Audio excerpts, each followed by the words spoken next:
दोस्तों 3 tax saving mutual fund सबसे बढ़िया कौन से हैं? सबसे पहला quant tax saving mutual fund. इसकी रिटर्न अगर आप पिछले 3 सालों की 5 सालों की देखोगे तो 30 से 35% एनुअली आ रही है और एक्सपेंस रेशियो भी बहुत कम है, मतलब 2 से 3 साल में आपका पैसा डबल कर देता है। दूसरा टैक्स सेविंग म्यूचुअल फंड है Canara Robeco tax saving mutual fund. इसका भी रिटर्न काफ़ी अच्छा है, 25 से 30% का एनुअली आपका इसके अंदर रिटर्न रहता है और ये भी आपका 3 से 3.5 साल में पैसा डबल कर देता है। और तीसरा टैक्स सेविंग म्यूचुअल फंड है एक्सिस लॉन्ग टर्म इक्विटी, जिसे axis tax saving mutual fund भी बोलते हैं, और इसका भी रिटर्न जो है 25% के आसपास रहता है।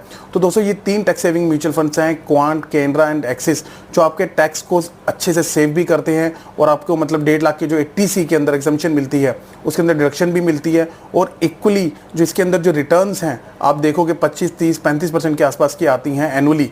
तो मतलब अगर आप किसी और म्यूचुअल फंड मतलब कहीं और भी इन्वेस्ट करते हैं किसी टैक्स सेविंग में, वहाँ पर 7, 8, 10% से ज़्यादा रिटर्न नहीं आती है, बट टैक्स सेविंग की ये 3 म्यूचुअल फंड सबसे बेस्ट है।